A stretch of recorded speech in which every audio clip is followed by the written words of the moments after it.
नमस्कार दोस्तों, स्वागत है track to triumph YouTube channel पर। इस वीडियो में हम देखेंगे नवंबर महीने का करंट अफेयर भाग 3, जिसमें 21 नवंबर से 30 नवंबर तक के सभी इंपॉर्टेंट करंट अफेयर्स को कवर किया गया है। तो आइए बिना किसी देरी के शुरू करते हैं। चैनल पे अगर आप नए हैं तो चैनल को सब्सक्राइब जरूर कर लें। दोस्तों, पहला क्वेश्चन है चीफ जस्टिस ऑफ इंडिया के अपॉइंटमेंट से रिलेटेड। भारत के 53वें मुख्य न्यायाधीश के रूप में किसने 24 नवंबर को शपथ ग्रहण की? दोस्तों, 52वें यानी कि 52nd chief justice of India थे BR गवई, जो कि दूसरे दलित चीफ जस्टिस थे 6 मंथ के लिए। संजीव खन्ना के बाद चंद्रचूड़ थे, उसके बाद संजीव खन्ना, BR गवई। अब नंबर आ गया है, गद्दी ट्रांसफर हो गई है सूर्यकांत जी के पास।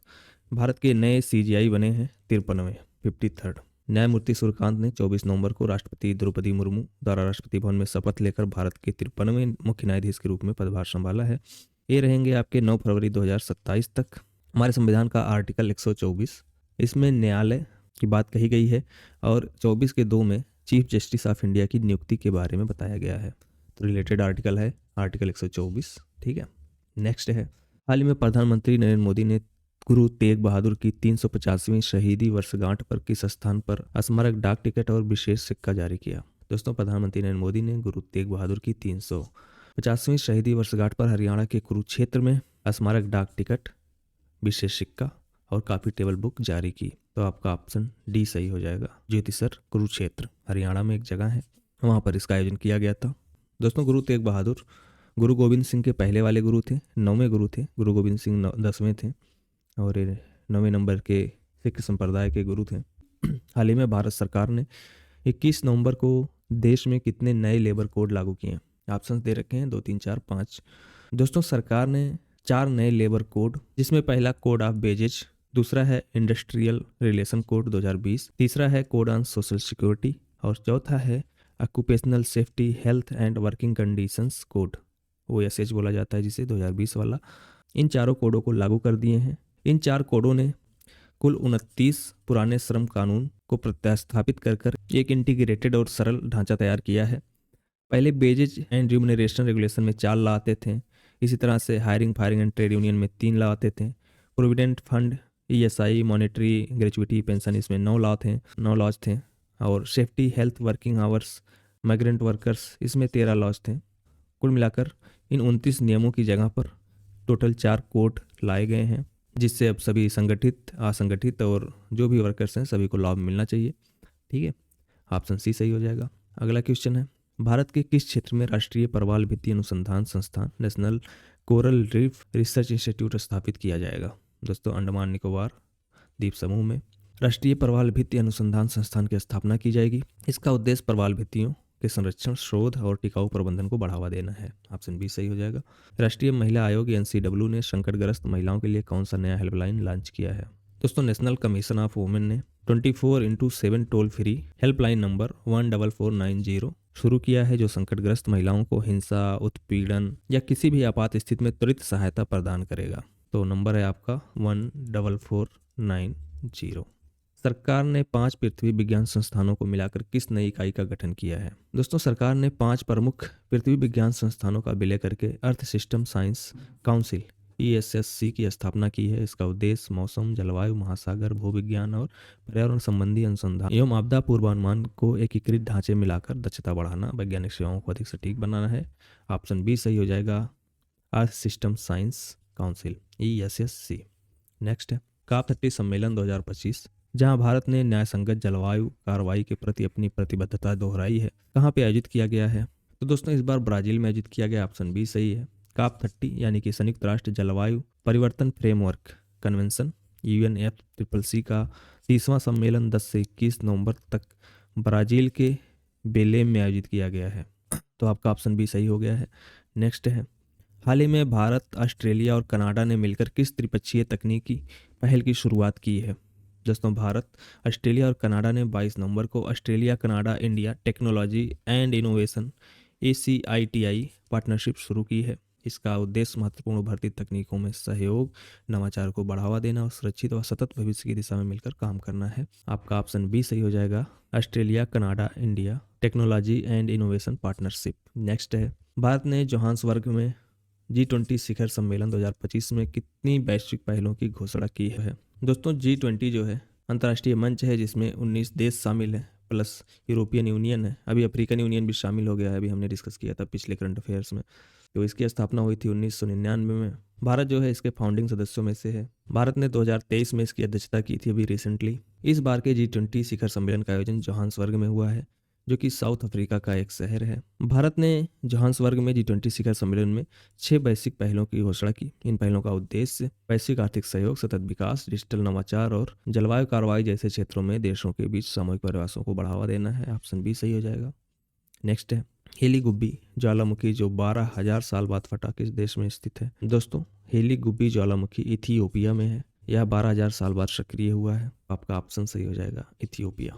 ये भी एक अफ्रीकी महाद्वीप का देश है जो हॉर्न ऑफ अफ्रीका में स्थित है। ठीक है। नेक्स्ट है भारत ने श्रीलंका में आए चक्रवात के राहत कार्यों के लिए कौन सा ऑपरेशन शुरू किया? ऑपरेशन सागर बंधु। दोस्तों भारत ने श्रीलंका में आए विनाशकारी चक्रवात के बाद मानवीय सहायता और आपदा राहत उपलब्ध कराने के लिए ऑपरेशन सागर बंधु शुरू किया है। यह कदम भारत की पड़ोसी प्रथम नीति और मानवीय सहायता व आपदा राहत HEDR क्षमता को दर्शाता है। नेक्स्ट है 44वें भारत अंतर्राष्ट्रीय व्यापार मेला इंडियन इंटरनेशनल ट्रेड फेयर 2025 की थीम क्या थी? तो दोस्तों 44वां IITF 2025 जो दिल्ली के भारत मंडपम में आयोजित हुआ भारत व्यापार संवर्धन संगठन द्वारा आयोजित 2 सप्ताह का व्यापार मेला था। इस मेले का आधिकारिक थीम था एक भारत श्रेष्ठ भारत। ठीक है, ऑप्शन सी सही हो जाएगा।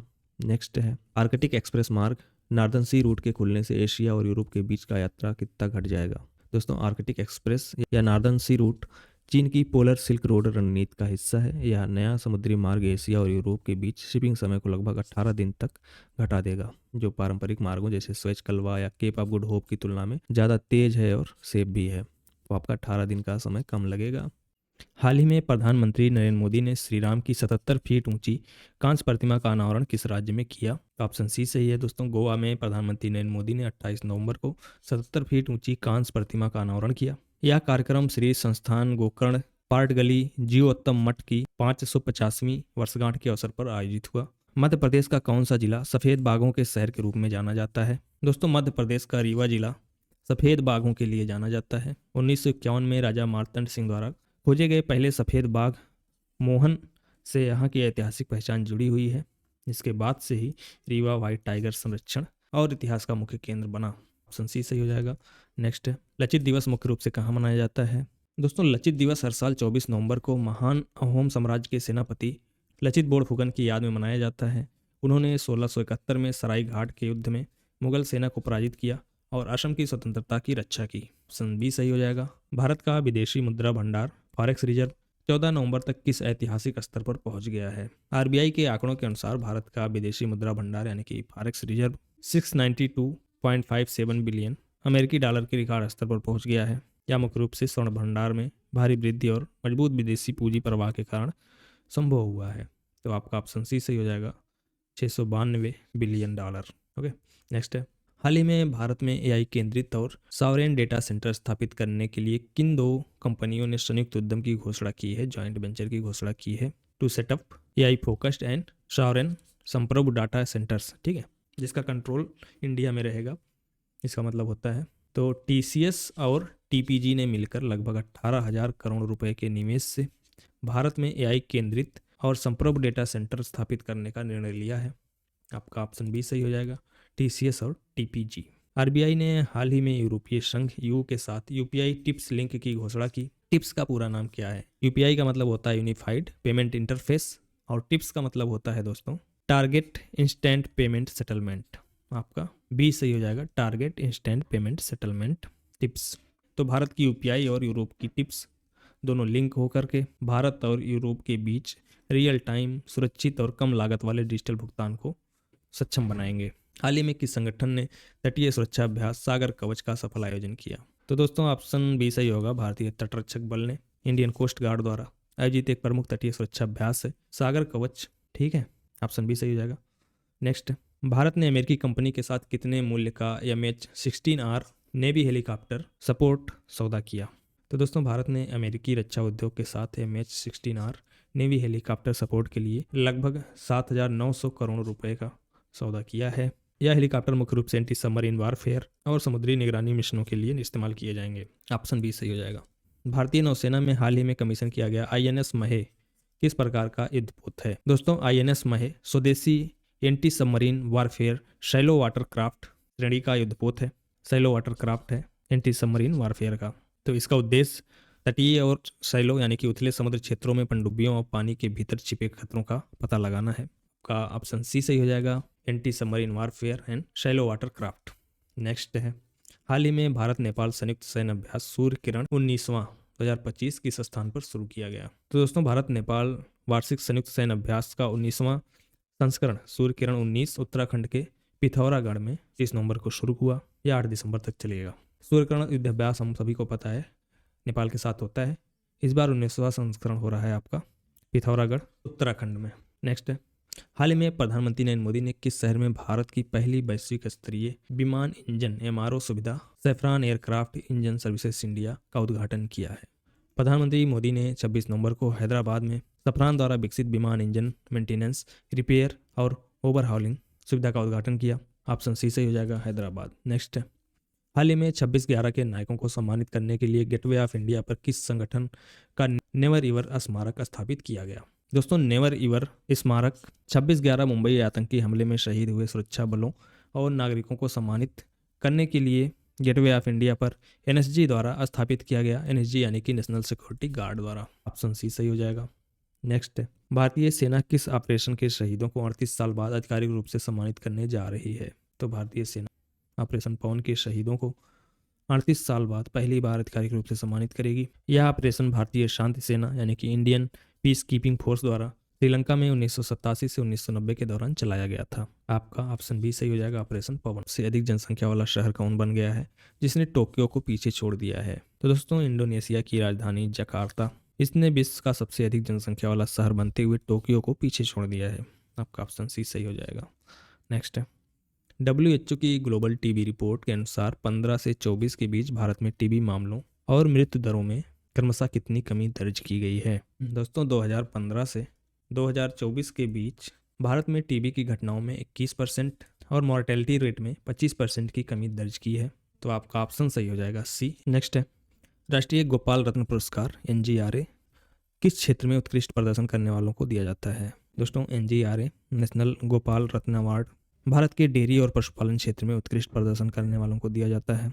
यह सर्वोच्च नागरिक सम्मान श्रेणी का माना जाता है। यह अवार्ड राष्ट्रीय दुग्ध दिवस जो कि 26 नवंबर को होता है, जो कि बारगीज कुरियन जी की जयंती का अवसर भी है, उस पर दिया जाता है।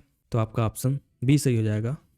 मिस यूनिवर्स 2025 का खिताब किसने जीता, जिसे थाईलैंड में आयोजित 74वें संस्करण में ताज पहनाया गया? दोस्तों मिस यूनिवर्स 2025 का 74वां संस्करण थाईलैंड में आयोजित हुआ। फातिमा बोस विजेता बनी।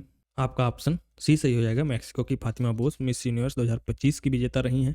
भारत का रिप्रेजेंटेटिव इसमें थी मनिका विश्वकर्मा राजस्थान से, हम पहले डिस्कस कर चुके हैं। नेक्स्ट है, 2025 में लोकनायक फाउंडेशन साहित्य पुरस्कार किसने जीता? दोस्तों 2025 का लोकनायक फाउंडेशन साहित्य पुरस्कार तेलुगु साहित्य के प्रतिष्ठित लेखक बेलामाला सिमन्ना को प्रदान किया गया। तो ऑप्शन बी सही हो जाएगा, बेलामाला सिमन्ना को मिला है लोकनायक फाउंडेशन साहित्य पुरस्कार।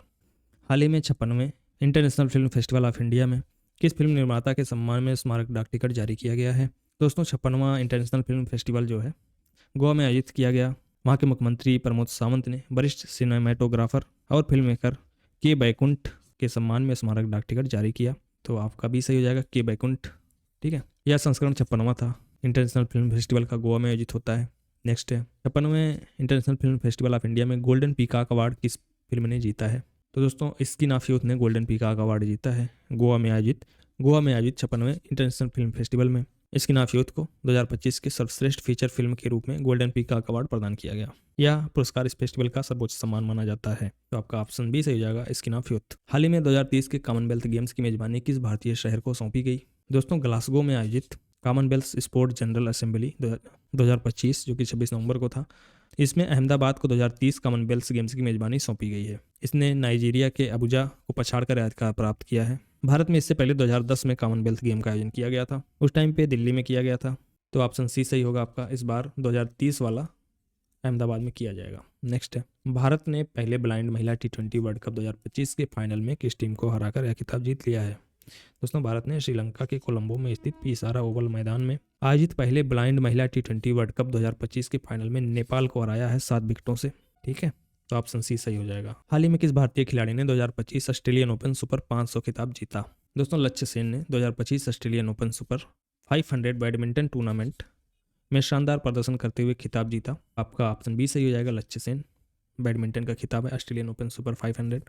दोस्तों भारत ने महिलाओं के कबड्डी विश्व कप 2025 में किस टीम को हराकर खिताब जीता? दोस्तों भारतीय महिला कबड्डी टीम ने ढाका बांग्लादेश में खेले गए फाइनल में चीनी ताइपे को 35-28 से हराकर 2025 का महिला कबड्डी विश्व कप जीत लिया है। तो आपका ऑप्शन सी सही हो जाएगा। किसको हराया है? चीन ताइपे को, चाइनीज ताइपे को। कहाँ पे? ढाका में। नेक्स्ट, 5वें खेलो इंडिया यूनिवर्सिटी गेम्स 2025 का उद्घाटन कहाँ हुआ? दोस्तों 5वें खेलो इंडिया यूनिवर्सिटी गेम्स KIUG का उद्घाटन 24 नवंबर 2025 को राजस्थान की राजधानी जयपुर में स्थित सवाई मानसिंह स्टेडियम में हुआ। तो आपका ऑप्शन सही हो जाएगा बी, सवाई मानसिंह स्टेडियम जयपुर में। हाल ही में ICC पुरुष T20 विश्व कप 2026 का एम्बेसडर किसे बनाया गया है? पिछली बार के 2025 वाले में युवराज सिंह थे, इस बार बनाया गया है रोहित शर्मा को। ICC ने भारतीय कप्तान रोहित शर्मा को पुरुष T20 विश्व कप 2026 का आधिकारिक एम्बेसडर नियुक्त किया है, जो T20 फॉर्मेट में उनके उत्कृष्ट योगदान और वैश्विक लोकप्रियता को दर्शाता है।